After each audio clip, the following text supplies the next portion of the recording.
میں سب سے پہلے اپنی جانب سے، اساتذہ اور طلباء کی جانب سے فضیلت مآب پروفیسر ڈاکٹر محمد حماد لکھوی صاحب حفظہ اللہ، ان کی جامعہ میں تشریف آوری پر انہیں اپنی جانب سے خوش آمدید کہتا ہوں، اہلا و سہلا مرحبا۔ اور ساتھ ہی میں شکر گزار بھی ہوں کہ ہماری بہت ہی متواضع دعوت کو انہوں نے شرف قبولیت سے نوازا اور اپنی بے پناہ مصروفیات انہیں ترک کیا اور یہاں تشریف لانا پسند فرمایا۔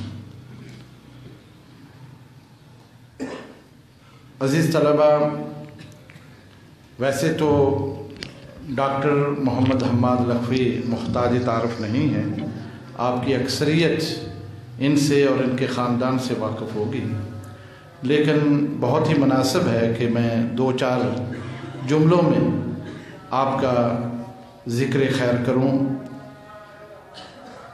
آپ لکھوی خاندان کے چشم و چراغ ہیں۔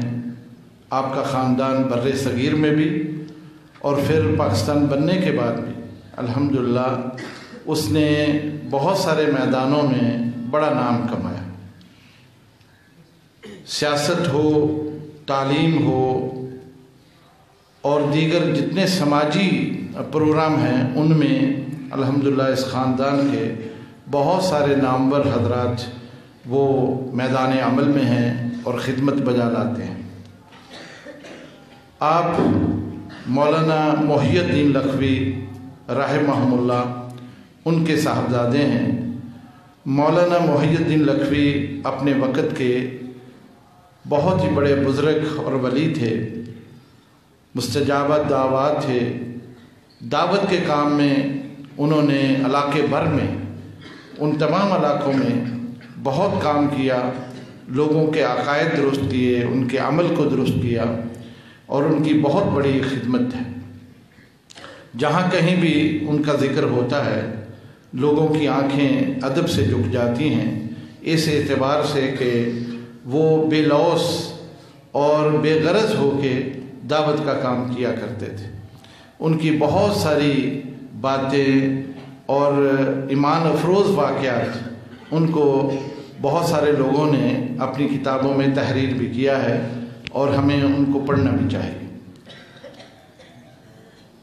آپ کے دادا جی مولانا محمد علی لکھوی وہ قیام پاکستان کے وقت سعودی عرب تشریف لے گئے تھے اور مدینہ منورہ کو انہوں نے اپنا مسکن بنایا تھا اور وہیں پھر باقی زندگی انہوں نے گزاری۔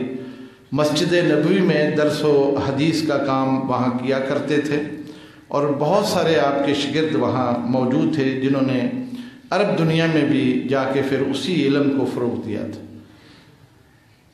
آپ کے چچا مولانا معین الدین لکھوی ایک نام ہے جنہوں نے دینی میدان میں بھی اور دعوتی میدان میں بھی اور سیاست میں بھی ایک نام کمایا۔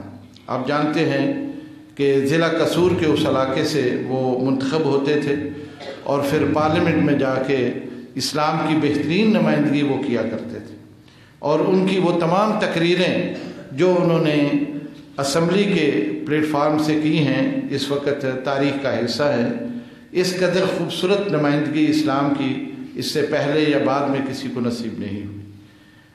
اللہ تعالیٰ کا شکر ادا کرتے ہیں کہ یہ خاندان، ان کے ساتھ ہماری بھی ایک نسبت ہے کہ اس ادارے کے وہ سرپرست اعلیٰ بھی رہے اور خاص طور پر وفاق المدارس کو بنانے میں مولانا معین الدین لکھوی کا بہت بڑا ہاتھ ہے، اس اعتبار سے کہ انہوں نے ضیاء الحق کے ساتھ ملاقاتوں میں اس بات کو منوایا اور وفاق کی آخری ڈگری کو MA کے درجے پہ جو ہوئی ہے، منظور ہوئی، اس میں ان کا بھی بہت بڑا کردار ہے۔ مولانا پروفیسر ڈاکٹر حماد لکھوی صاحب جو کہ اس وقت ہمارے درمیان ہیں، آپ پنجاب یونیورسٹی میں اس وقت شعبہ عربی اور اسلامیات کے ڈین ہیں۔ آپ نے PhD تو پنجاب یونیورسٹی سے کیا، لیکن پوسٹ گریجویٹ کی ڈگری آپ نے گلاسگو یونیورسٹی برطانیہ سے حاصل کی اور الحمدللہ ہم ہمیشہ یہ سمجھتے ہیں کہ یہ ان اداروں میں ہمارے نمائندہ ہیں اور بہترین نمائندگی کا حق ادا کرتے ہیں۔ آپ بارہا مختلف جگہوں پہ سوشل میڈیا پر بھی اور پیغام ٹی وی اور اس کے علاوہ بہت سارے چینلوں پر ان کے پروگرام دیکھتے ہوں گے۔ الحمدللہ بہت اچھے انداز سے یہ وہ حق ادا کرتے ہیں جس کے لیے یہ اس جگہ پہنچتے ہیں، گفتگو کرتے ہیں اور ہمارے اس اسلام کی نمائندگی کرتے ہیں۔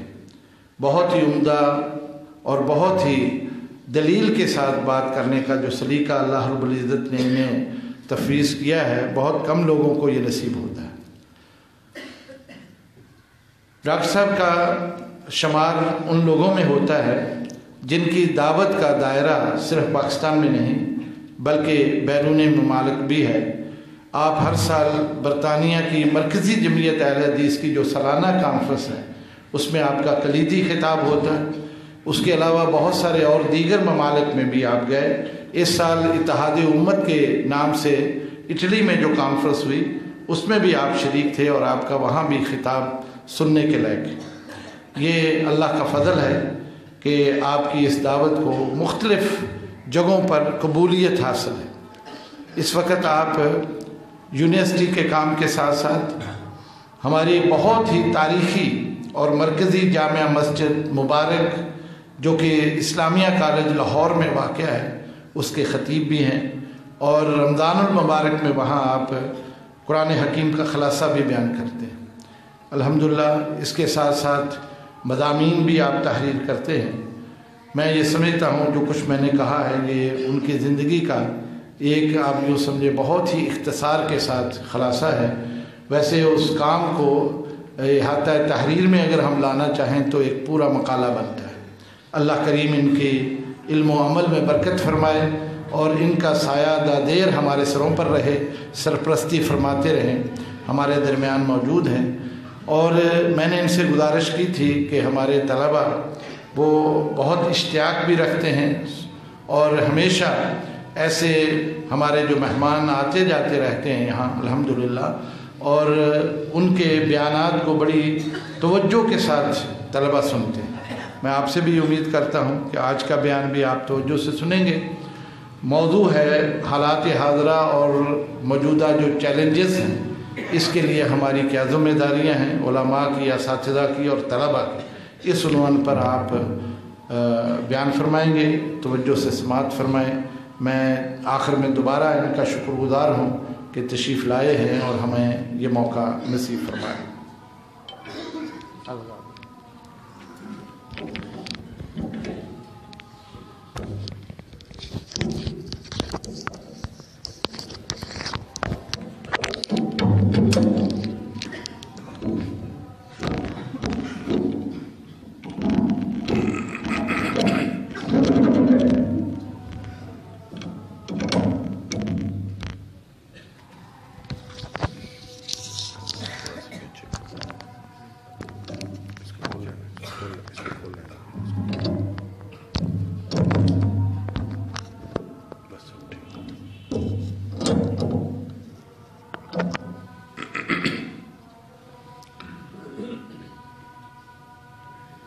السلام علیکم ورحمۃ اللہ وبرکاتہ۔ الحمد للہ وکفا وسلام علی عبادہ الذین اصطفیٰ۔ اشہد ان لا الہ الا اللہ وحدہ لا شریک لہ واشہد ان محمدا عبدہ ورسولہ صلی اللہ علیہ وآلہ وسلم۔ اللہم صلی علی محمد وعلی آل محمد کما صلیت علی ابراہیم وعلی آل ابراہیم انک حمید مجید۔ اللہم بارک علی محمد وعلی آل محمد کما بارکت علی ابراہیم وعلی آل ابراہیم انک حمید مجید۔ اما بعد فاعوذ باللہ السمیع العلیم من الشیطان الرجیم من ہمزہ ونفخہ ونفثہ۔ بسم اللہ الرحمن الرحیم۔ قل هل يستوي الذين يعلمون والذين لا يعلمون انما يتذكر اولي الالباب۔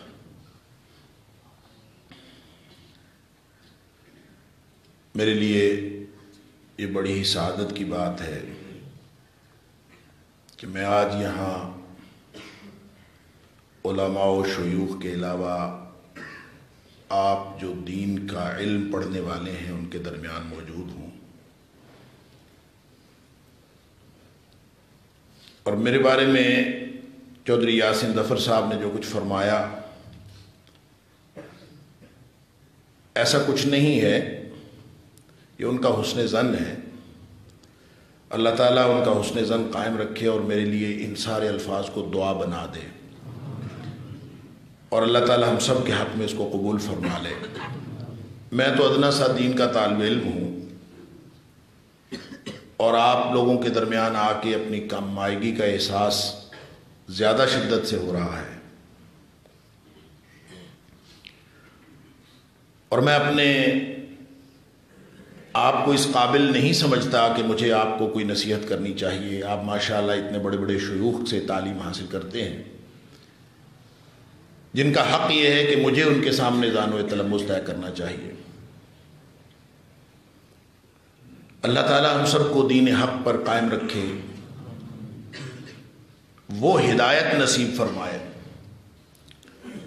جو اللہ تعالیٰ اپنے پسندیدہ بندوں کو نصیب فرماتا ہے، اور اللہ تعالیٰ ہماری زندگی جتنی بھی باقی ہے وہ ویسی بنا لے جیسی اس کو پسند ہے۔ اللہ تعالیٰ ہمیں دنیا میں بھی اکٹھا رکھے، اور اللہ تعالیٰ ہم سب کو جنت الفردوس کے اندر اکٹھا فرمائے۔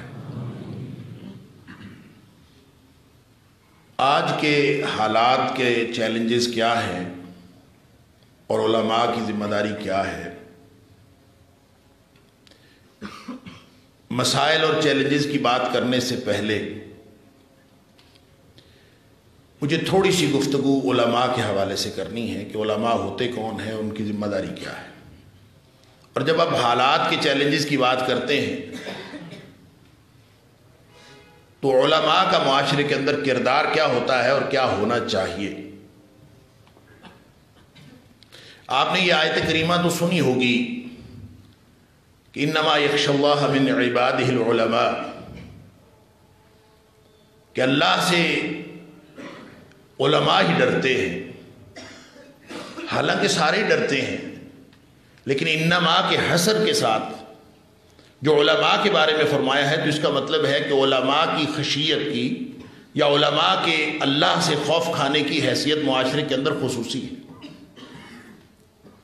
ایک عام آدمی وہ لغزش کا شکار ہو یا عام آدمی ہدایت حاصل کر لے یا اس کو اللہ کی خشیت حاصل ہو جائے تو وہ ایک فرد کی خشیت ہے، وہ ایک فرد کی ہدایت ہے، وہ ایک فرد کی گمراہی ہے۔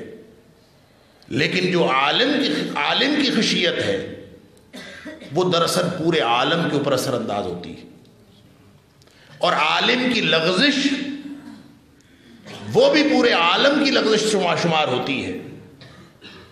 حضرت عمر فاروق رضی اللہ تعالیٰ عنہ کا یہ قول آپ نے سنا ہوگا جو سنن دارمی کے اندر موجود ہے۔ حضرت عمر فاروق رضی اللہ تعالیٰ عنہ نے زیاد بن حدیر سے پوچھا تھا کہ هل تعرف ماذا يهدم الاسلام، کہ تمہیں معلوم ہے کہ اسلام کب ڈھہ جاتا، کون سی چیز اسلام کو ڈھا دیتی ہے، مسمار کر دیتی ہے، گرا دیتی ہے، منہدم کر دیتی۔ تو انہوں نے آگے سے عرض کیا تھا کہ مجھے تو معلوم نہیں ہے، آپ مجھے بتا دیں۔ تو پھر عمر فاروق رضی اللہ تعالیٰ نے یہ بات فرمائی تھی کہ جو سب سے پہلی چیز اسلام کو انہدام کا شکار کرتی ہے، یہدمہ ذلۃ العالم، معاشرہ بگڑتا ہے اس وقت جب عالم بگڑتا ہے۔ عالم کی لغزش، عالم کی پھسلن، عام آدمی پھسلتا ہے تو وہ ایک آدمی پھسلتا ہے، عالم پھسلتا ہے تو سارا معاشرہ پھسلتا ہے۔ ایک عام آدمی وہ بگاڑ کا شکار ہوتا ہے تو وہ ایک فرد بگاڑ کا شکار ہوا ہے، ایک عالم بگاڑ کا شکار ہوتا ہے تو وہ پورے معاشرے کو بگاڑ کے رکھ دیتا ہے، بلکہ وہ اسلام کی بنیادوں کو ڈھا کے رکھ دیتا ہے۔ لہذا آپ یہ نہ سمجھیں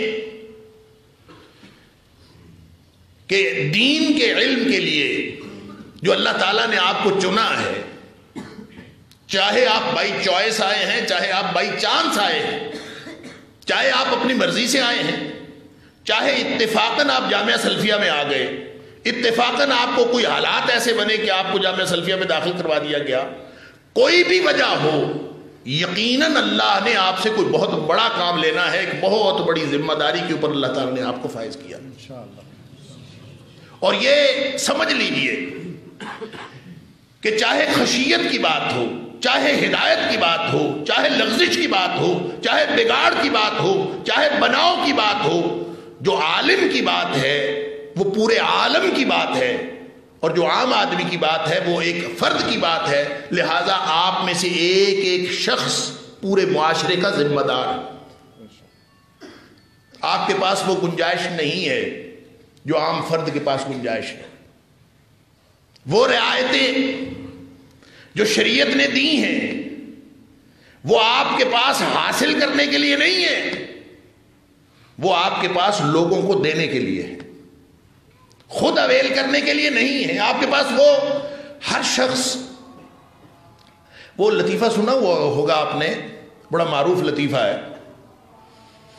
اللہ اکبر، کہ کسی آدمی کی جس نے داڑھی رکھی ہوئی تھی اس کی سائیکل کسی خاتون میں لگ گئی تھی، تو اس نے کہا تھا کہ اتنی بڑی داڑھی رکھی ہوئی ہے اور سائیکل مجھے اندر ماری آ گئی، تو اس نے کہا تھا کہ مائیے داڑھی یہ بریکا تو نہیں؟ اس لطیفے کی جو اگلی بات ہے جس میں میرے اور آپ کے لیے، ہم سب کے لیے کی بات ہے، کہ اس بھائی نے آگے سے کہا کہ اگر یہ بریکیں نہیں تو رکھی کیوں ہیں؟ اس کا مطلب یہ ہے کہ لطیفہ بنانے والوں کو بھی پتا ہے کہ عام شخص کے سائیکل کی بریکیں چاہے ٹائٹ ہوں چاہے نہ ہوں کوئی فرق نہیں پڑتا، اس کی سائیکل خاتون میں لگ جائے کوئی فرق نہیں پڑتا، کی سائیکل کی بریکیں ضرور ٹائٹ ہونی چاہیے۔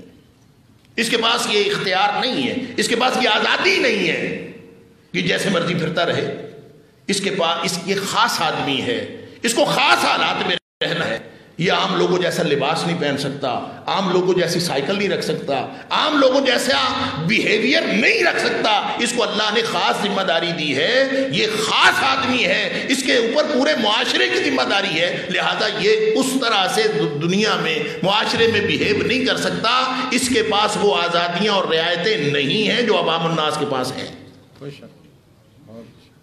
لہذا اپنے منصب کو پہچانیے، اپنی ذمہ داری کو محسوس کیجئے۔ ہر شخص کی خشیت، کسی اور کا ڈرنا، وہ اس کے لیے فائدہ مند ہو سکتا ہے۔ عالم کی خشیت، عالم اگر اللہ سے ڈرنے والا ہو تو اس کا اثر پورے معاشرے کے اوپر پڑتا ہے۔ یہ گفتگویں، یہ ہماری ظاہری حیت اور ظاہری صلاحیت، یہ کسی کام کی نہیں ہے اگر ہمارا باطن صاف نہیں ہے۔ اپنی تنہائیاں پاک کیجئے، اپنی تنہائیاں وہ صاف کیجئے، تنہائیاں صالح بنائیے، تنہائیوں میں اللہ کی خشیت اختیار کیجئے، اس لیے کہ تنہائی کی اگر خشیت آ گئی تو اس کا اثر پورے معاشرے کے اوپر ہوگا۔ تنہائی میں جو عالم اللہ سے ڈرتا ہے، آپ کو کبھی احساس ہوا ہوگا، کبھی سوچیں، وہ گناہ جس کا گواہ سوائے اللہ کے اور کوئی نہیں ہے، وہ گناہ جس کا گواہ اللہ کے علاوہ اور کوئی نہیں ہے، وہ صرف اللہ کے خوف سے آپ چھوڑ کے دیکھیے، اس کو ترک کر کے دیکھیے، آپ کی زندگی پر نہیں، ارد گرد کے معاشرے کے اوپر بھی کیا اثرات ہوتے ہیں۔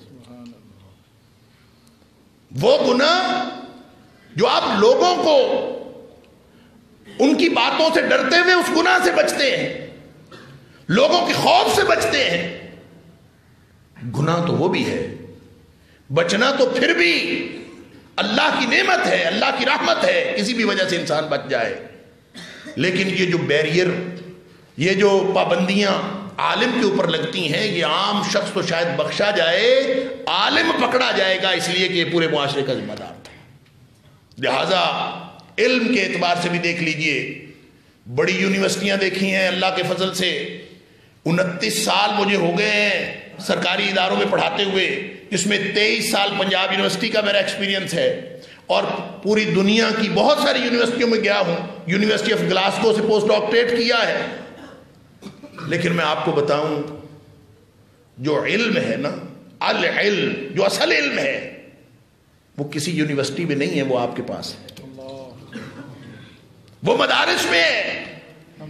لہذا مدرسے میں داخلہ لینے کے بعد کسی احساس کمتری کا شکار نہ ہو کہ یونیورسٹی والوں کے پاس ڈگریاں ہیں۔ اصل علم تو اللہ نے آپ کو دیا ہے۔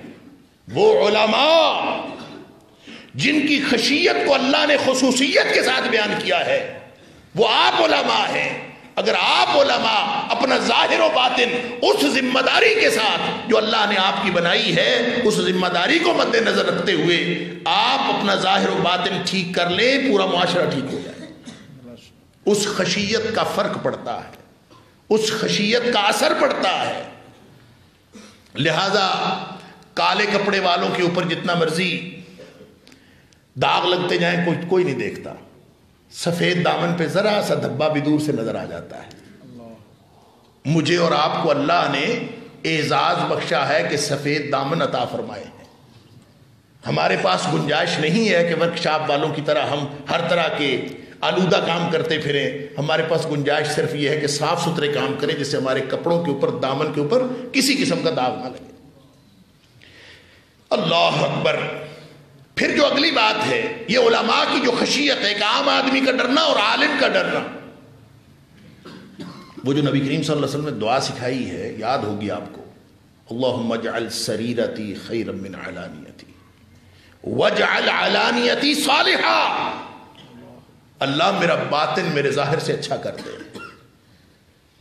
یہ ہمیں دعا کرتے رہنا چاہیے۔ اس دعا کے مطابق جب ہم دعا مانگتے ہیں نا، دعا تو اصل میں اپنی اصلاح کا آغاز کرتے ہیں۔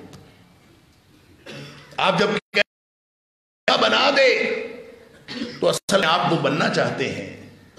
وہ جو اقبال نے کہا تھا، تیری دعا سے قضا تو بدل نہیں سکتی، مگر ہے اس سے یہ ممکن کہ تو بدل جائے۔ تیری آرزو ہے کہ ہو تیری آرزو پوری، میری آرزو ہے کہ تیری۔ انسان اپنی دعا بدلتا ہے تو اس کے اندر تبدیلی واقع ہوتی ہے۔ آپ جب اللہ سے مانگیں گے کہ اللہم اجعل سریرتی خیرا من علانیتی، اللہ میرا باطن میرے ظاہر سے اچھا کر دے، واجعل علانیتی صالحا، اور اللہ ظاہر بھی میرا اچھا ہو، نیک ہو، اور باطن میرا اس سے زیادہ اچھا ہو۔ پھر تنہائیوں میں آپ کو ذمہ داری کا احساس ہوگا، پھر تنہائیاں اللہ کے خوف سے لبریز ہوگی۔ عالم کا فرق اور عالم کی خشیت کا فرق، آپ دوسرے لوگوں سے فرق یہ ہے کہ جب وہ ڈرتا ہے تو اس کا خوف، اس کی خشیت، وہ پوری زندگی کو تبدیل کر کے رکھ دیتی ہے، نہ صرف اس کی اپنی زندگی کو بلکہ اس کے ارد گرد کے سارے معاشرے کو تبدیل کر کے رکھ دیتی ہے۔ اللہ اکبر۔ اللہ تعالی ہم سب کو یہ خشیت اور یہ خوف عطا فرمائے۔ مگر نہ بڑا خطرناک معاملہ ہے ظاہری طور پر نیک اعمال کر لینا، لوگوں کو نیک بن کے دکھا دینا، اچھی باتیں کر لینا، اچھی تقریریں کر لینا، لیکن اگر باطن صاف نہیں ہے، تنہائی پاک نہیں ہے، اللہ اکبر، تو اس سے جو فرق پڑتا ہے نا، وہ صرف اپنی شخصیت کو فرق نہیں پڑتا، پورا معاشرہ بگاڑ کا شکار ہو جاتا ہے۔ وہ حدیث جو حضرت ثوبان رضی اللہ تعالیٰ عنہ والی ہے کہ ایسے لوگ جو نبی پاک صلی اللہ علیہ وسلم فرماتے ہیں لا اعلمن اقواما من امتی، میں اپنے امت کے ان لوگوں کو جانتا ہوں جو قیامت کے پہاڑوں جیسے اعمال لے کے آئیں گے، لیکن اللہ تعالیٰ ان کو گرد و غبار بنا کے اڑا دے گا۔ فَيَجْعَلُهُ اللَّهُ هَبَاءً مَنْثُورًا، بڑے بڑے اعمال سارے اللہ اکبر گرد و غبار بن کے اڑ جائیں گے۔ صحابہ ڈر گئے، اللہ کے رسول صلی اللہ علیہ وسلم نشانی بتا دیجئے تاکہ ہم ان جیسے نہ بنیں۔ نشانی کیسے؟ ہم جیسے، تمہارے جیسے اعمال کرنے والے، جو شب و روز تمہارے ہیں وہی ان کے۔ فرق کیا ہے؟ فرق یہ ہے کہ اذا خلو بمحارم اللہ انتہکوہا، جب تنہائی میں ہوتے ہیں نا اس وقت اللہ کی حرمتوں کو پامال کرتے ہیں، تنہائی میں اللہ کی حرمتوں کو پامال کرتے ہیں۔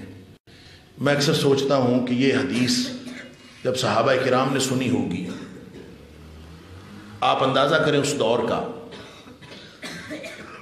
کہ اگر کوئی آدمی اس دور میں اپنے کمرے میں تنہا ہو، اندر سے کنڈی لگی ہوئی ہو، تو اللہ کی کون سی حرمت پامال کرے گا؟ اللہ کی حرمتیں پامال کرنے کا موقع ہی کیا ہے؟ تو وہ موقع جو اللہ کی حرمتیں تنہائی میں پامال کرنے کا ہے وہ تو آج آیا ہے۔ تو یہ حدیث تو لگتا ہے ہی آج کے لیے۔ آج ہمارے ہاتھ میں پوری دنیا ہے، آج ہمارے ہاتھ میں موبائل ہے، آج ہر شخص تنہا بیٹھنا چاہتا ہے، دوسروں سے الگ ہونا چاہتا ہے۔ کس لیے؟ اس لیے کہ اس کے پاس موبائل ہے، وہ اس پہ بیٹھ کے کرتا کیا ہے؟ جتنی مرضی حرمتیں پامال کرے، اللہ اکبر، سوائے اللہ کے اس کو کوئی دیکھنے والا نہیں ہے۔ تو وہ اذا خلو بمحارم اللہ انتہکوہا، کیا عالم کیا جاہل، سارے اب دیکھیں ہر ایک کے پاس یہ موجود ہے، اور یہ عالم اگر ذمہ داری کا احساس نہیں کرے گا تو معاشرے کے بگاڑ کو روکا نہیں جا سکتا۔ لہذا چیلنجز کیا ہیں؟ میرے خیال میں چونکہ خود مولوی ہوں، میرے خیال میں سب سے بڑا چیلنج اپنی اصلاح، اور اپنی اصلاح کا چیلنج اس لیے ہے کہ اصلاح کا عمل نقص کے احساس کا تقاضا کرتا ہے۔ نقص کا احساس ہوگا تو اصلاح ہوگی نا، کمی یا خامی کا احساس ہوگا تو اصلاح ہوگی نا۔ تو ہم نے جو معاشرے کا بگاڑ دیکھا، ہم نے جو معاشرے کی خرابیاں دیکھی، ہم نے جو معاشرے میں عقیدے بگڑتے دیکھے، ہم نے بگڑے ہوئے اعمال دیکھے، ہم نے فحاشی دیکھی، ہم نے لوگوں کو دین سے دور دیکھا، تو ہم نے محسوس کیا کہ ہم تو بہت اچھے ہیں۔ ہمیں احساس ہوا کہ ہم تو بڑے نیک ہیں، ہمیں احساس ہوا کہ ہم تو اللہ والے ہیں، ہمیں احساس ہوا کہ ہم تو نمازیں پڑھنے والے ہیں، ہم تو چہرے پہ سنت رسول سجانے والے ہیں، ہم اپنی بیویوں کو، اپنے اہل خانہ کو، بہنوں بیٹیوں کو اور ماؤں کو پردہ کروانے والے ہیں۔ ہمیں لگا کہ ہم تو معاشرے کے بہترین لوگ ہیں۔ یہ وہ احساس ہے جس نے ہمارے اندر اصلاح کا عمل روک دیا۔ اصلاح تو تب ہوگی نا، اصلاح تو تب ہوگی جب ہمارے اندر یہ احساس ہو کہ ہمارے اندر کوئی نقص اور خامی ہے۔ لہذا اللہ کے سامنے سجدہ ریز ہوتے ہوئے، اللہ کے سامنے گڑ گڑاتے ہوئے یہ سمجھنا چاہیے کہ ساری دھرتی کے سارے لوگ میرے سے بہتر ہیں۔ اللہ، میں ہی سب سے کہتر ہوں، میں ہی سب سے کمتر ہوں، میرے اندر بہت ساری خرابیاں ہیں۔ یوں آپ اللہ کے سامنے گڑ گڑا کے دیکھیں، پھر دیکھیں اللہ آپ کی زبان کے اندر بھی تاثیر پیدا کرے گا، آپ کے عمل کے اندر بھی تاثیر پیدا کرے گا، آپ کی عبادت کے اندر خشوع اور خضوع بھی پیدا ہوگا۔ اللہ تعالی ہماری تنہائیاں ٹھیک کر دے اور ہمیں یہ احساس عطا فرما دے کہ ہمیں اصلاح کی ضرورت ہے۔ ہمیں ہر وقت یہ سوچنا چاہیے کہ ہمیں اصلاح کی ضرورت ہے۔ ذلت العالم یہدم الاسلام یا یہدمہ ذلت العالم، جب عالم بگڑ گیا، عالم لغزش کا شکار ہو گیا اور سمجھتا یہ ہے کہ میں ٹھیک ہوں، تو بگاڑ کا احساس بھی ختم ہو گیا۔ اللہ اکبر، بگاڑ کا احساس بھی ختم ہو گیا۔ جو اقبال نے کہا تھا، وائے ناکامی متائے کارواں جاتا رہا، کارواں کے دل سے احساس زیاں جاتا رہا۔ یا پھر وہ رئیس امروہوی کا شاید قطع ہے، شاید مجھے یاد آ جائے، اللہ اکبر، کہنے لگے کہ ہم کو تباہی کا غم نہیں۔ میں نے کہا وجہ تباہی یہی تو ہے، جس کو تباہی کا غم ختم ہو گیا، اسی وجہ سے تو ہمیں تباہی آئی ہے۔ اللہ، ہم لوگ ہیں عذاب الہی سے بے خبر، اے بے خبر عذاب الہی یہی تو ہے۔ یہ احساس نہ ہونا سب سے بڑا چیلنج ہے، یہی تباہی کا باعث ہے کہ ہمیں احساس ہی نہیں ہے کہ ہم کیا کر رہے ہیں۔ ہم اپنے آپ کو ذمہ دار قرار نہیں دے رہے، ہم اونرشپ نہیں لے رہے۔ ہم سمجھ رہے ہیں کہ پاکستان اگر بگڑا ہے، اگر معاشرہ بگڑا ہے تو بہت سارے لوگوں نے بگاڑا ہے، میں نے اکیلے تھوڑی بگاڑا ہے۔ لہذا ہر شخص یہی سمجھ رہا اور کوئی ذمہ داری لینے کے لیے تیار نہیں. ہم اس بگاڑ کے اپنے آپ کو ذمہ داری قرار نہیں دیتے، اس لیے کہ ہم نیک لوگ، اپنے آپ کو نیک سمجھنے والے، اپنے آپ کو صالح سمجھنے والے، اصلاح کی تو گنجائش ہی ختم ہو گئی. اصلاح تو وہ کرے گا نا جو اپنے اندر نقص کا احساس رکھے گا. تو میرے اور آپ کے اندر سب سے بڑا چیلنج یہ ہے کہ اپنے نقص کا احساس پیدا کریں، اپنے اندر خامی کا احساس پیدا کریں، اور اس احساس کے ساتھ اللہ سے ہمیشہ دعا کرتے رہیں کہ اللہ ہماری خامیاں دور کر دے، ہماری تنہائیاں بھی ٹھیک کر دے، ہمارا باطن بھی ٹھیک کر دے، ہمارا ظاہر بھی ٹھیک کر دے. اس کے بعد آپ آ جائیں ان چیلنجز کی طرف جو معاشرے کے اندر ہمیں معلوم ہونے چاہیے. اور ایک دفعہ پھر میں یہ کہوں گا کہ وہ ذمہ داری بھی آپ کی ہی ہے کہ معاشرے کے مسائل معلوم بھی کرنا ہے، معاشرے کی نبض پر ہاتھ بھی رکھنا ہے، اور اس کا علاج بھی ڈھونڈنا ہے. یہ بھی آپ کی ذمہ داری. کیوں؟ اس لیے کہ میں نے نہیں لگائی، یہ اللہ نے لگائی ہے، اللہ کے رسول صلی اللہ علیہ وسلم لگا گئے. العلماء ورثۃ الانبیاء، نبیوں کے وارث تو علماء ہیں. اور علماء کون ہیں؟ اگر آپ نہیں ہیں تو پھر وہ عالم کہاں سے آئیں گے؟ اگر وہ آپ لوگ نہیں ہیں، اگر دین کے علم کے ساتھ وابستگی رکھنے والے نہیں ہیں تو پھر وہ کون ہیں؟ اللہ نے آپ کو علم دیا، وہ علم آپ کے پاس ہے.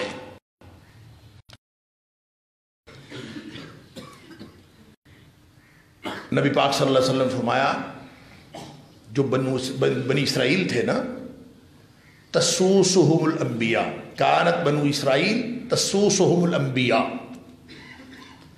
ساسا یسوسو کا معنی پتہ کیا ہوتا ہے؟ سیاست کرنا. اور ہم نے سیاست کا معنی آپ فیروز اللغات اٹھا کے دیکھیں، اس میں لکھا ہے فریب کاری کرنا. سیاست کا معنی فریب کاری کرنا. انا للہ و انا الیہ راجعون. اللہ کے رسول صلی اللہ علیہ وسلم فرماتے ہیں جو بنی اسرائیل کے انبیاء تھے وہ سیاست کرتے تھے. تو یہ جن فریب کاروں نے سیاست کا معنی فریب کاری رکھا ہے، اور جنہوں نے فریب کاری کرنی تھی انہوں نے یہ معنی رکھا ہے، ان کو یہ معلوم نہیں ہے کہ سیاست تو مانیٹرنگ کا نام ہے، پورے معاشرے پر نگاہ رکھنے کا نام ہے. پورے معاشرے کی ایک ایک پہلو کو، ایک ایک خرابی کو، اس پر نگاہ بھی رکھنی ہے، اس کے نقص کی نشاندہی بھی کرنی ہے، اور اس کی اصلاح بھی کرنی ہے. اللہ نے قرآن میں فرمایا ہے وَمَا أَرْسَلْنَا بِرَسُولٍ إِلَّا بِلِسَانِ قَوْمِهِ لِيُبَيِّنَ لَهُمْ. ہم نے جتنے بھی رسول بھیجے ہیں معاشرے کی زبان سمجھنے والے بھیجے ہیں. کیوں؟ انہی کی زبان میں بھیجے ہیں. لِيُبَيِّنَ لَهُمْ. نشاندہی وہ نہیں کریں گے تو اور کون کرے؟ نشاندہی تو علماء نے کرنی. خراب لوگوں کو یہ بتانا کہ یہ خرابی ہے، وہ احساس بھی دلانا علماء کا کام. اور وہ عالم وہ کبھی احساس دلا نہیں سکتا جس کو اپنے نقص کا احساس نہیں ہے، وہ کسی کو بھی احساس نہیں دلا سکتا. یہ جو امر بالمعروف اور نہی عن المنکر کا معاملہ ہے نا، بنی اسرائیل پر لعنت کا سبب جو اللہ نے سورہ مائدہ میں بیان فرمائے مختلف اسباب کیا ہے؟ تناہون عن منکر فعلوہ. برائیاں علماء نہیں کرتے تھے، برائیاں دوسرے لوگ کرتے تھے. معاشرہ بگڑا ہوا تھا، خرابیاں وہاں تھیں، لیکن یہ ان کو روکتے نہیں تھے، یہ منع ہی نہیں کرتے تھے. احساس ہو تو منع کریں، یا ذمہ داری لیں، اونرشپ لیں کہ معاشرہ میرا ہے، ملک میرا ہے، یہ ارد گرد ماحول میرا ہے، محلہ میرا ہے، یہ ذمہ داری میری ہے. کوئی احساس کرے گا تو وہ بات کرے گا. یہ علماء کی سطح پر، علماء کی سائیڈ پہ چیلنجز یہ ہیں. جو دوسری طرف چیلنجز ہیں اس کا تذکرہ بعد میں کرتا ہوں. دوسری طرف چیلنجز بے شمار ہیں، ان کا مقابلہ بھی ہمیں ہی کرنا ہے، وہ ہماری ذمہ داری. وہ چیلنجز کیا ہے؟ خرابی کیا ہے؟ خرابی پیدا کرنے والے عناصر کتنے ہیں اس کی تو سمجھ نہیں آتی. کہاں کہاں لوگ جو ہیں کرونا وائرس اور آج کل عورت وائرس، یہ کبھی کبھی نشاندہی ہو جاتی. وائرس ہے، بیماری ہے نا، وہ بیماری جس کا کچھ سمجھ نہ آئے اس کا کوئی نام رکھ کے وائرس بنا دیتے ہیں. اللہ اکبر. اور یہ بھی کس لیے آتی ہے؟ یہ بھی معاشرے کی بیماریوں، معاشرے کی بدعمالیوں کی وجہ سے. آپ کے اساتذہ نے آپ کو بتایا ہوگا وہ جو ابن ماجہ کی روایت ہے اور صحیح حدیث ہے کہ نبی اکرم صلی اللہ علیہ وسلم نے فرمایا جب لوگوں میں فحاشی اس قدر بڑھ جائے حتی یعلنوا بہا، کہ لوگ جو ہے علانیہ فحاشی کے مرتکب ہونے لگے، اعلان بھی کرنے لگے، سوشل میڈیا پہ بتا کے، الیکٹرانک میڈیا پہ بتا کے، ساری دنیا کو بتا کے بے حیائی کے نعرے لگنے لگے. اللہ اکبر. الا فشا فیہم الطاعون والاوجاع التي لم تكن مضت في اسلافهم الذين مضوا. ان کے اندر اللہ تعالیٰ وہ بیماریاں ڈال دیتا ہے، وہ خرابیاں، ایسے ایسے وائرس آ جاتے ہیں جن کا نام کبھی ان کے نہ اسلاف نے سنا نہ انہوں نے خود کبھی سنا. تو یہ جو کچھ ہو رہا ہے یہ بے سبب نہیں ہے. ظہر الفساد فی البر والبحر بما کسبت ایدی الناس لیذیقہم بعد الذی عملوا لعلہم یرجعون. اللہ اکبر.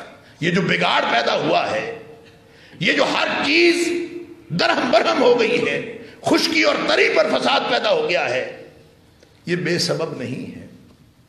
وہ زمین جو اللہ نے ہمارے لیے بچھونا بنائی، وہ پہاڑ جو اس زمین کو ہلنے سے بچانے کے لیے بنائے، وہ سمندر جو اللہ نے ہمارے فائدے کے لیے بنائے، وہ سارے کام الٹے شروع کر دیتے ہیں. جس موسم میں بارشوں کی ضرورت ہوتی ہے بارشیں ہونے کا نام نہیں لیتی، جس موسم میں بارشوں کی ضرورت نہیں ہوتی بارشیں رکنے کا نام نہیں لیتی. سارا سسٹم ہی بگڑ گیا. ظہر الفساد فی البر والبحر بما کسبت ایدی الناس. یہ لوگوں کے کرتوت ہیں جس کی وجہ سے سب بگاڑ پیدا ہو. لہذا وہ جو کرتوت ہیں، میں نے شروع والی جو گفتگو کی وہ ہماری سائیڈ کی گفتگو تھی، ہمارے حوالے سے گفتگو تھی.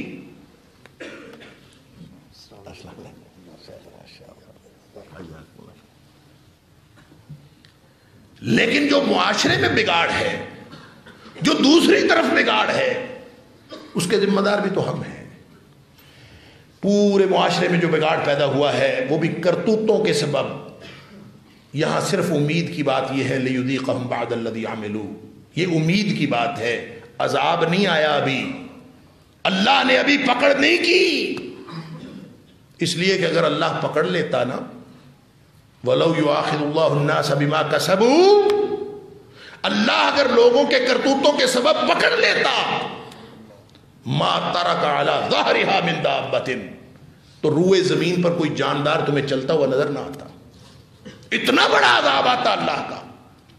یہ تو شکر ہے کہ اللہ فرماتا ہے لیذیقہم بعد الذی عملوا.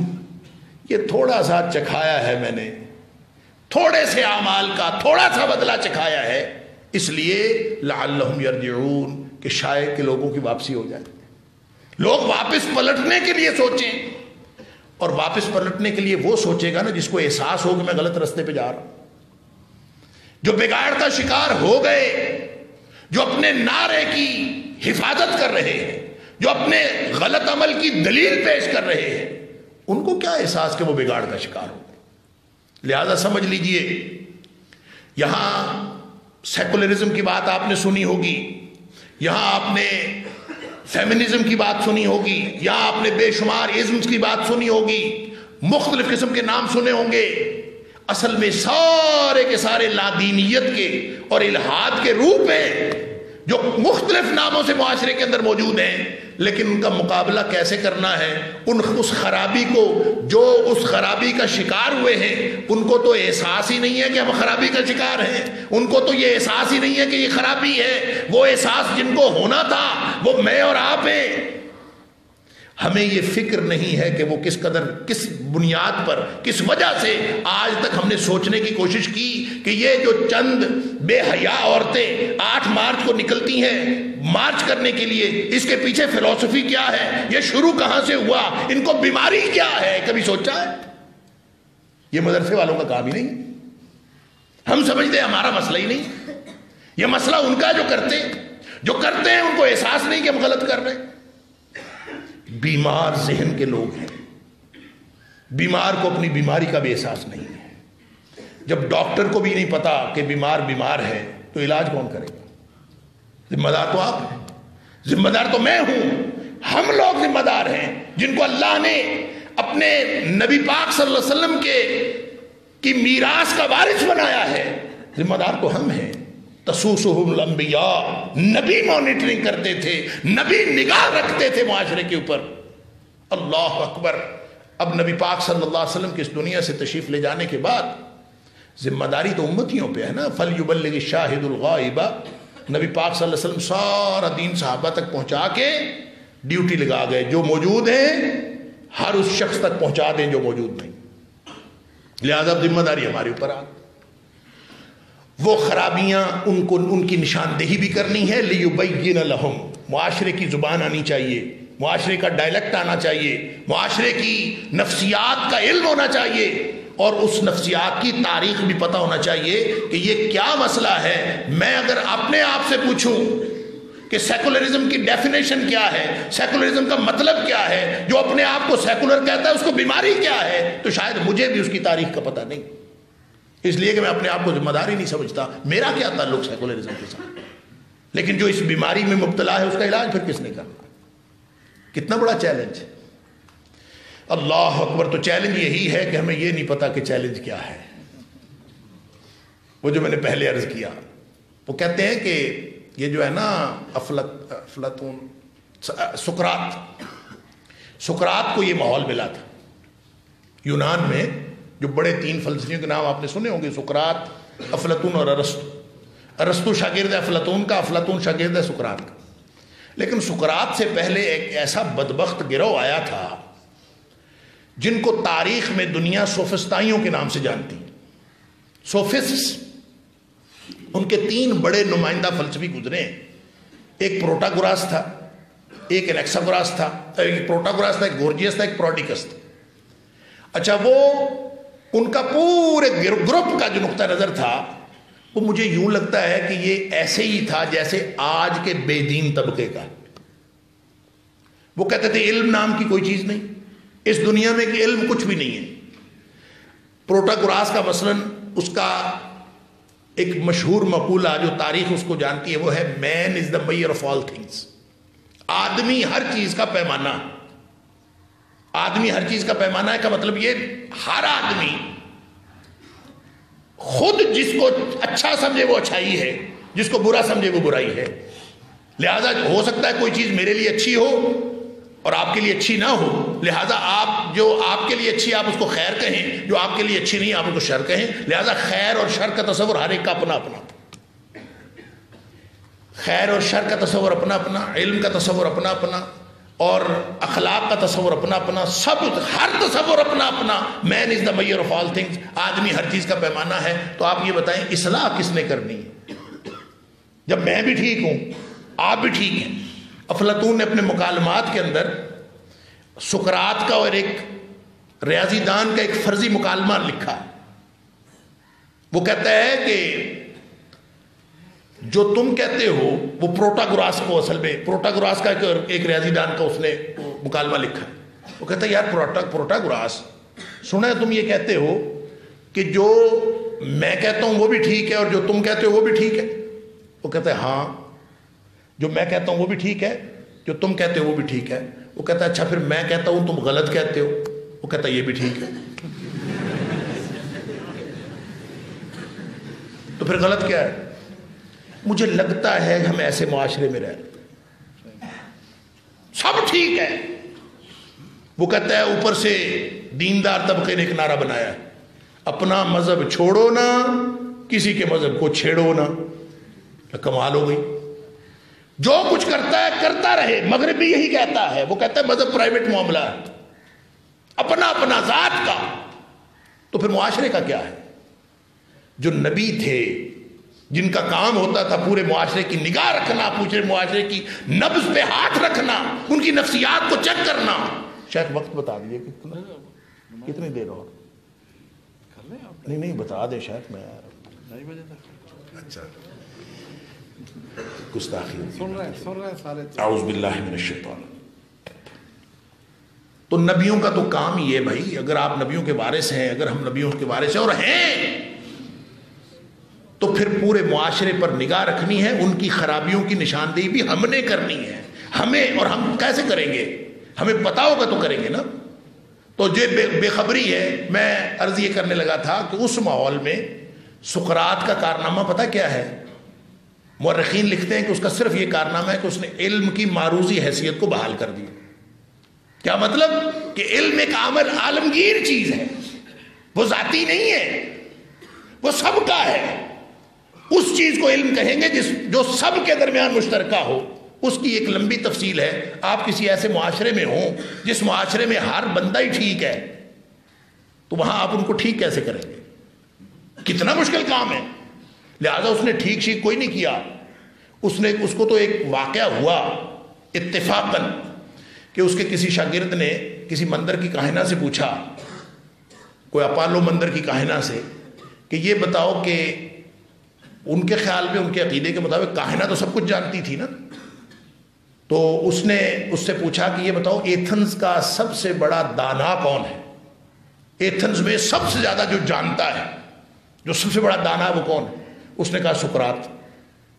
اس کے شاگرد نے آ کے سقراط کو بتایا کہ میں نے مندر کی کاہنہ سے پوچھا تھا کہ سب سے بڑا دانا کون ہے, تو اس نے کہا سقراط. سقراط حیران ہو گیا کہ میں تو دانا نہیں ہوں. تو مندر کی کاہنہ بھی غلط نہیں کہہ سکتی, تو پھر ماجرا کیا ہے؟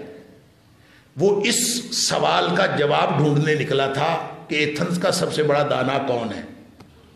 گلی گلی پھرتا رہا, لوگوں سے سوال کرتا رہا. اسی سے آگے ایک فلسفی ڈیولپ ہوئی, وہ جو انڈکٹیو اور ڈیڈکٹیو, جس کو آپ کہتے ہیں استقرائی اور استخراجی. خیر ایک الگ تفصیل ہے. لیکن اس دوران جب وہ سوال کرتا رہا مختلف لوگوں سے, وہ مختلف موضوعات پر سوال کرتا تھا, سیاست پہ بھی, مذہب پہ بھی, اخلاق پہ بھی, ہر چیز پہ سوال کرتا تھا. کرتا اصل میں تو وہ ڈھونڈنا چاہتا تھا کہ دانا کون ہے. تو سارا ایتھنز پھرنے کے بعد وہ اس نتیجے پہ پہنچا کہ کاہنہ ٹھیک کہتی ہے کہ میں ہی سب سے بڑا دانا ہوں, اس لیے کہ لوگ تو اتنی بات بھی نہیں جانتے کہ وہ کچھ نہیں جانتے. مجھے چونکہ یہ معلوم ہے کہ میں کچھ نہیں جانتا, تو کم از کم ایک بات تو مجھے معلوم ہے نا کہ میں کچھ نہیں جانتا. لوگوں کو تو یہ احساس بھی نہیں ہے کہ کچھ نہیں جانتا. ہم شاید اسی طرح کے معاشرے میں ہیں. لوگوں کو اس بات کا بھی احساس نہیں ہے کہ وہ جانتے کچھ نہیں اور سمجھتے اپنے آپ کو عالم ہیں. یہ بیمار ذہنیت ہے. لہذا سب سے بڑا مسئلہ, سب سے بڑا جو چیلنج ہے اس وقت, وہ فکر کو درست کرنا ہے, تصور کو درست کرنا ہے, عقیدے کو درست کرنا ہے. عقیدہ, فکر اور تصور, لوگوں کا دین کا تصور گم ہو گیا, لوگوں کا انسانیت کا تصور گم ہو گیا, لوگوں کا حیا کا تصور گم ہو گیا, لوگوں کے اخلاق کا تصور گم ہو گیا. بنیادی بات, فکر درست ہو جائے تو عمل درست ہوگا.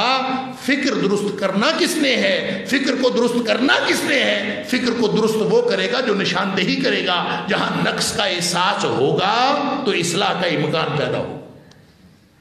لہذا جنہوں نے وہ کرنا تھا, وہ جو یوں سمجھ لیں, میں سادہ زبان میں بات کرتا ہوں, جنہوں نے انگریزوں کی فکر کو ٹھیک کرنا تھا ان کو انگریزی نہیں آتی.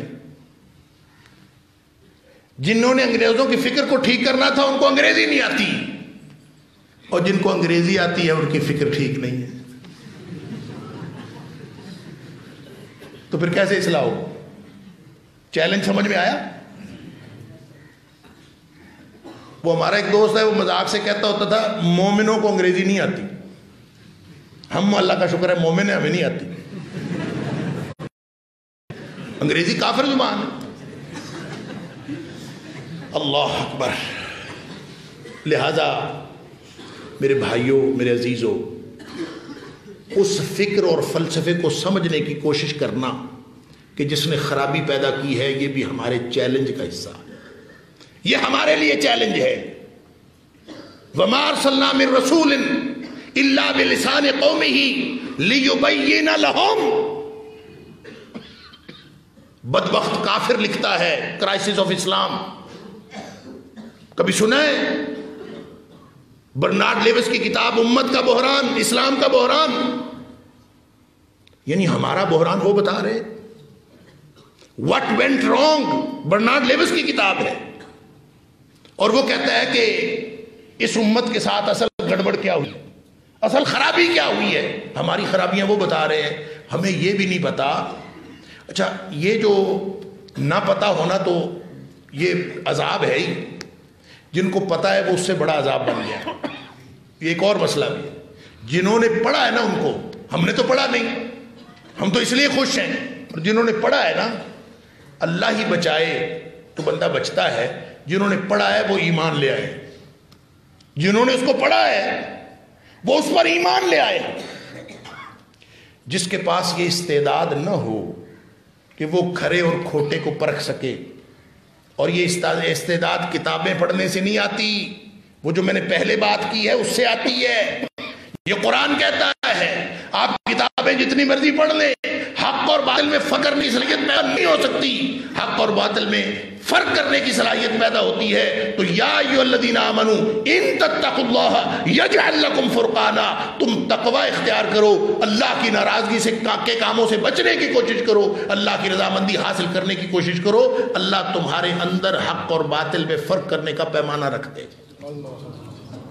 یہ احساس یہ اللہ کی دین ہے. وہ ذمہ داری جو چیلنج کا پہلا فیز تھا جو میں نے عرض کیا، اس کو پورا کریں گے تو یہ احساس پیدا ہوگا، پھر حق اور باطل بھی نظر آئے گا. جنہوں نے ان کو پڑھا ہے نا، میں مثال ایک دیتا ہوں. ایک خاتون ہے کیرن آرمسٹرانگ، آج کے دور میں لکھ رہی، اسلام کے اوپر کوئی 14-16 کتابیں اس کی آ گئیں.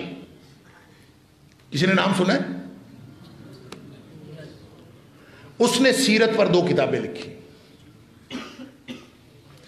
ایک اس نے 1996 میں لکھی تھی، ایک اس نے 2006 میں لکھی، 10 سال بعد. ایک اس نے لکھی محمد صلی اللہ علیہ وسلم دا پروفٹ آف اسلام، اور پھر دوسری کتاب اس نے لکھی محمد صلی اللہ علیہ وسلم دا پروفٹ آف آور ٹائمز، آج کے دور کا نبی پاک صلی اللہ علیہ وسلم، آج کے دور کے نبی. اس نے جو بھی، اس میں کرسچن ہے، خاتون عیسائی ہے، ابھی بھی عیسائی ہے. آپ یہ بتائیں، میں اور آپ سیرت کی کتاب لکھیں تو ہمیں تو محبت ہے نبی پاک صلی اللہ علیہ وسلم کے ساتھ. ہم تو لکھتے ہیں سیرت کی کتاب نبی کریم صلی اللہ علیہ وسلم کے ساتھ تعلق ہونے کی وجہ سے. کافر کیوں لکھتا ہے؟ ایک کافرہ کیوں لکھتی ہے؟ اور جن لوگوں نے ان کتابوں کو پڑھا، میں یونیورسٹیوں میں بیٹھا ہوں، میں یونیورسٹیوں میں جاتا ہوں، میں سر پیٹ کے رہ گیا کہ جنہوں نے پڑھ کے، ایک پروفیسر صاحب اس کے بارے میں تقریر کر رہے تھے کہ مجھے پورا یقین ہے کہ کیرن آرمسٹرانگ اسلام کی مخلصہ ہے، اسلام کی مخلصہ ہے. بندہ پوچھے مخلصہ ہے تو اسلام قبول کیوں نہیں کیا؟ اگر مخلصہ ہے تو اسلام قبول نہیں کیا. اس کا مطلب یہ ہے کہ کتابیں ہم نے پڑھی ہیں لیکن تقوی کے بغیر پڑھی. سمجھ کیسے آئے؟ پہلے وہ بنیاد مضبوط ہوگی تو پھر آپ کو اللہ سمجھا دے گا کہ اس بدبخت نے یہ سیرت پہ کتاب کیوں لکھی ہے، اس کا مطلب کیا ہے، وہ اس کا مطمع نظر کیا ہے، وہ امت مسلمہ کو اور جدید ذہن کو کیسے متاثر کر کے کیا گمراہی اس کے ذہن میں ڈالنا چاہتی ہے سیرت کی کتاب لکھ کے.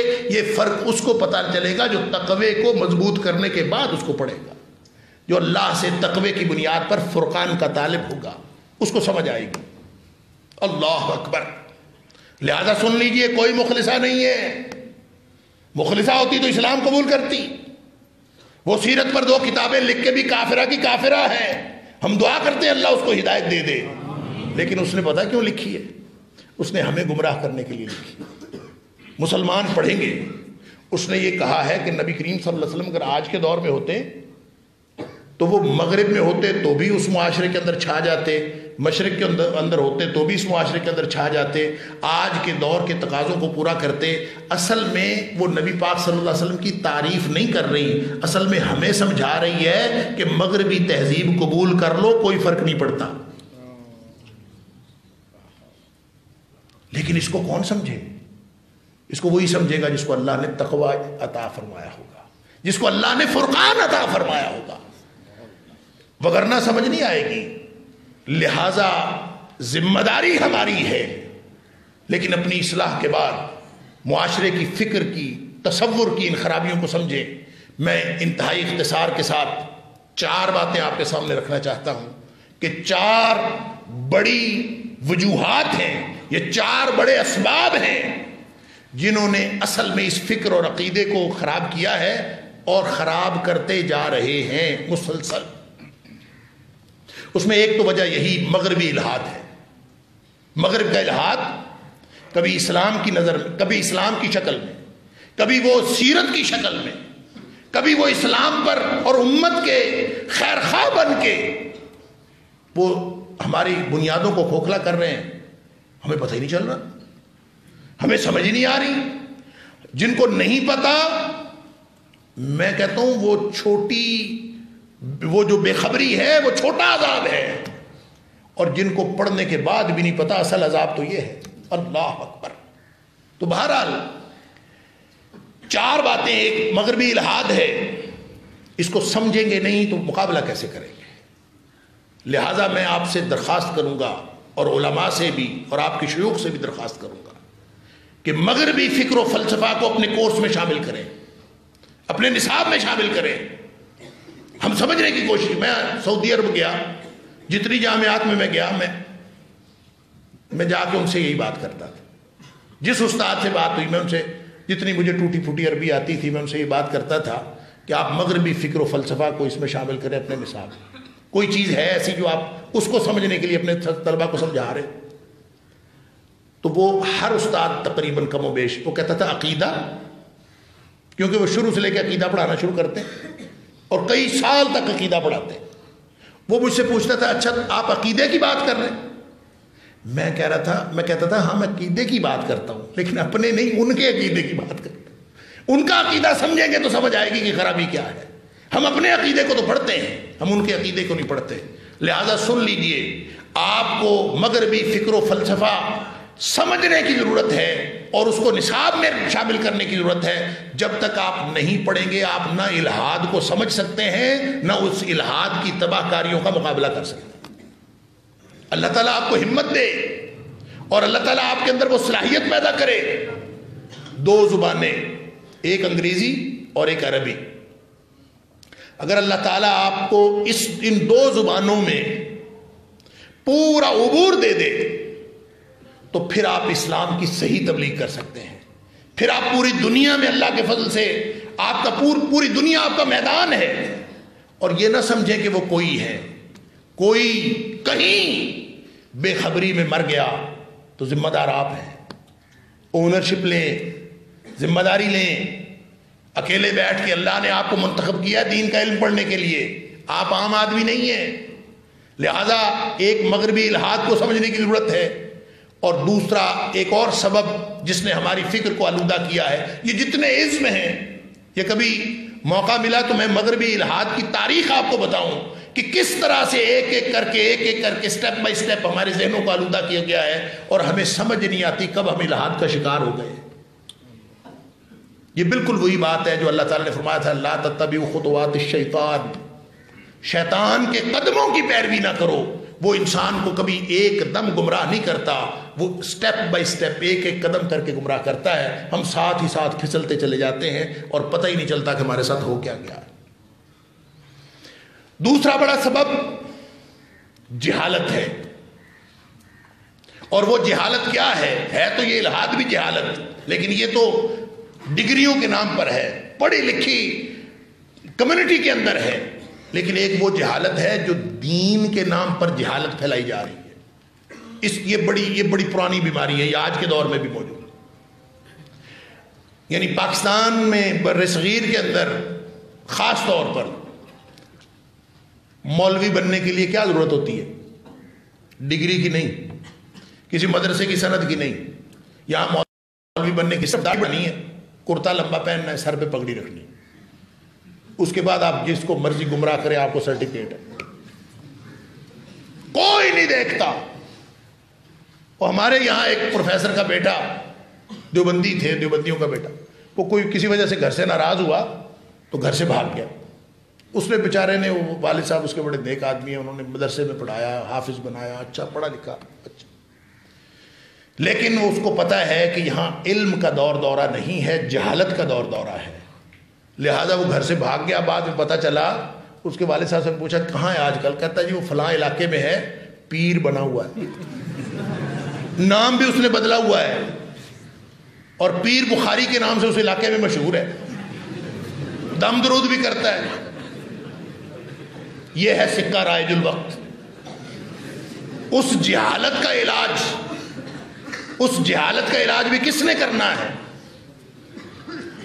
ہم اونرشپ ہی نہیں لیتے. ہم کہتے ہیں کہ یہ بگڑے ہوئے لوگ ہیں, ہم یہ سمجھتے ہیں گمراہ لوگ ہیں, ہم یہ سمجھتے ہیں کہ ہم جنتی ہیں وہ جہنمی ہیں, نعوذ باللہ من ذالک. ان کے بارے میں بھی ہمیں سوال ہوگا. جو بیمار ہے اس کو بیماری کا احساس نہیں, تو جس کو بیماری کا احساس ہے اس نے علاج کے لیے قدم کیوں نہیں اٹھایا؟ اور تیسرا ایک اور سبب جو لادینیت کا اباحیت پسندی کے نام پر پھیلایا جا رہا ہے, ایک بہت بڑا گروہ میدان عمل میں ہے, سوشل میڈیائی علماء. یہ اس میں سے بہت سارے موٹیویشنل سپیکرز, اور اس میں بہت سارے وہ علماء جو اپنے آپ کو کہتے ہیں کہ ہم نے جدید علم حاصل کیا ہے, وہ ہر چیز کو جائز قرار دیے جا رہے ہیں. جو چیز مشکل لگتی ہے وہ کہتے ہیں کوئی نہیں, یہ تو اسلام میں ہے ہی نہیں. اور وہ یہ فتنہ سب سے زیادہ خطرناک ہے, اس لیے کہ ایک تو اچھا بڑا لگتا ہے, آپ کی مشکلات جو دور کرے بڑا اچھا لگتا ہے, اور دوسرا وہ جو زبان استعمال کرتے ہیں, وہ جو لہجہ استعمال کرتے ہیں, وہ لہجہ وہ ہے جو سکہ رائج الوقت ہے, جو ہر پڑھے لکھے شخص کی سمجھ میں آتا ہے. میں اور آپ تو غصے میں آ جاتے ہیں, مولوی تو غسیلہ ہوتا ہے, مولوی تو لڑ پڑتا ہے. وہ لڑتا نہیں ہے کبھی, کیونکہ اس کو پتا ہے کہ میں نے گمراہ کیسے کرنا ہے, اور اس کی گمراہی کا طریقہ کار یہ ہے کہ وہ لوگوں کو اباحیت پسندی کہ یہ بھی جائز ہے, وہ بھی جائز ہے, یہ بھی جائز ہے, وہ لوگوں کو رائتیں دیتے دیتے دین کا حلیہ بگاڑ دیا. نہ کوئی عقیدہ, نہ کوئی دین, کچھ بھی نہیں. وہ لوگوں کی کنفیوژن دور کر رہا ہے, ابہام دور کر رہا ہے. ان سے پوچھیں کیا کرتے ہیں, ہم ابہام دور کرتے ہیں. اور آپ پوچھ کے دیکھ لیجئے, پورے آپ پڑھے لکھے لوگوں کا سروے کریں تو آپ کو لوگ بتائیں گے مولویوں کی تو بات ہمیں کبھی سمجھ نہیں آئی تھی, ان کی بات ہماری سمجھ میں آتی ہے, وہ ہمارے کنفیوژنز دور کرتے ہیں. اللہ اکبر. کنفیوژن پہ پھر مجھے ایک لطیفہ یاد آ گیا کہ وہ کوئی خاتون جو تھی اس کے درد گردہ ہو رہا تھا, تو وہ دوڑی دوڑی چیختی ہوئی ڈاکٹر کے پاس گئی, سکھ ڈاکٹر کے پاس. اس کو کہتے درد گردہ ہو, گردے میں درد, چیخ رہی تھی. تو ڈاکٹر نے دیکھتے ہی کہا, اس نے کہا مائی ایسے چیخ رہی ہو, عورتوں میں تو گردہ ہوتا ہی نہیں, تمہیں کس نے کہا درد گردہ ہو رہی؟ اس کا کنفیوژن دور ہو گیا, ابہام دور ہو گیا, اور کچھ دیر بعد درد بھی کافور ہو گیا. تو یہ جو اباحیت پسندی والے, یہ بڑی بڑی لکھی گفتگو کر کے الیکٹرانک میڈیا کے اوپر آ کے, سوشل میڈیا کے اوپر آ کے ان کو باقاعدہ پروموٹ کیا جا رہا ہے. اور یہ چیلنج, یہ سر چڑھ کے بول رہا ہے, اس سے بڑا کوئی چیلنج نہیں ہوگا کہ ان کی زبان آپ کو بھی مات کر دے.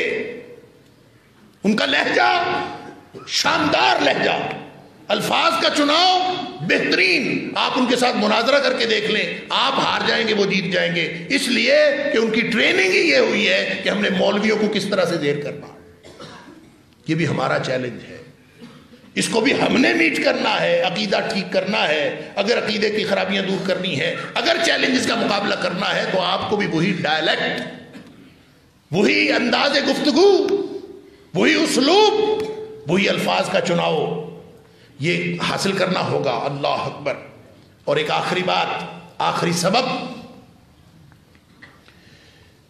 وہ جو تشدد کا اسلام ہے, پرتشدد اسلام, آرتھوڈاکسی کے نام پر, کتاب و سنت کا نام لے کر کفر کا فتویٰ لگاؤ, خود ہی فیصلہ کرو, خود ہی ایک دین کی تشریح کرو, اور اس دین کی تشریح کر کے خود ہی اس کے اوپر حکم لگاؤ اور خود ہی ٹھا کر. یعنی یہ ایک اور بڑا فتنہ, کیونکہ وہ کتاب و سنت کا نام لیتے ہیں, وہ اللہ کا قرآن سناتے ہیں, وہ نبی پاک صلی اللہ علیہ وسلم کا فرمان سناتے ہیں, اور پھر ایسے اسلام کی تشریح اور ایسی تعبیر کرتے ہیں کہ وہ ہر شخص کو کافر قرار دے کر لوگ، یعنی دین کہتا ہے کہ لوگوں کو دین کے دائرے میں لائیں، یہ دین کے دائرے سے نکالتے ہیں اور پھر ان کو زندہ رہنے کا حق بھی نہیں دیتے. یہ اس نے بھی ہمارے دین کا حلیہ بگاڑا ہے، اس نے بھی ہمارا عقیدہ خراب کیا ہے. تو اس لیے میرے عزیزو، ہمارے چیلنجز تو بڑے ہی خطرناک اور خوفناک ہیں، لیکن ابتدا کہاں سے ہوگی؟ ابتدا اپنی اصلاح سے ہوگی اور اللہ سے وہ دعائیں کرنے سے ہوگی. اللہم اجعل سریرتی خیرا من علانیتی واجعل علانیتی صالحا. اللہ ایسا بنا دے کہ تنہائیاں بھی پاک ہو جائیں، ظاہر باطن پاک ہو جائے، تو پھر ہو سکتا ہے کہ ہمیں لوگوں کو سمجھانے کے لیے اتنی لمبی لمبی تقریروں کی ضرورت نہ پڑے. ہمارے اس عمل کی قوت سے اللہ تعالیٰ اصلاح کا عمل شروع کر دے. سب سے بڑا مؤثر ذریعہ تبلیغ اسوہ ہے، کردار ہے. آپ کو یہ کہنا نہ پڑے کہ یہ کرو. دیکھیں، وَمَنْ أَحْسَنُ قَوْلًا مِّمَّنْ دَعَا إِلَى اللَّهِ وَعَمِلَ صَالِحًا. جو اللہ کی طرف بلاتا ہے وہ کردار بھی بناتا ہے. اس کا کردار ہو، اللہ کی طرف بلا رہا ہو، وَعَمِلَ صَالِحًا، اس کا کردار، اس کے اوپر گواہی ہو. وَقَالَ إِنَّنِي مِنَ الْمُسْلِمِينَ، اس کو حق پہنچتا ہے کہ وہ ممبر رسول پہ کھڑا ہو کے کہے کہ میں ہوں مسلمان، مجھے دیکھو، ہمارے جیسے بن جاؤ. اللہ ہمیں ایسا کردار دے کہ ہم لوگوں کے لیے ایگزمپلری بن جائیں، ہم مثال بن جائیں، اور لوگوں کے سامنے ان کو بتانے کے لیے، جیسے نبی اکرم صلی اللہ علیہ وسلم نے فرمایا تھا کہ میں نے تمہارے اندر عمر گزاری ہے، میرے کردار کو دیکھ لو. اللہ ہمیں بھی ایسا کردار عطا فرمائے کہ لوگ مولویوں کو دیکھ کے باتیں نہ کریں. جن لوگوں کو، جیسے اشفاق احمد نے کہا تھا کہ لوگ مولویوں کو باتیں اس لیے کرتے ہیں کہ ان کا اصل میں اسلام کو باتیں کرنے کو دل چاہتا ہے، اسلام کی خرابیاں، اسلام کو گالیاں دینے کو دل کرتا ہے. اسلام کو وہ دے نہیں سکتے، مولوی کو گالی دے کے اپنے انتقام کی آگ ٹھنڈی کرتے. لیکن میں اور آپ یہ ذمہ داری لیں کہ اگر ہم نے کوئی خرابی کی انفرادی طور پر تو ضرب اسلام پر پڑے گی، کیونکہ اسلام کے نمائندے ہم ہیں. لہٰذا ہمارے پاس بہت لمیٹڈ چوائس ہے، ہمارے پاس وہ اسلام کی دی ہوئی رعایتیں بھی اویل کرنے کا اختیار نہیں ہے. ہم بہت ذمہ دار پوزیشن میں ہیں، ہمیں اسی ذمہ داری کا کردار اپنانا ہے. اللہ تعالیٰ مجھے اور آپ کو اس بات کی توفیق عطا فرمائے. وآخر دعوانا الحمدللہ رب العالمین.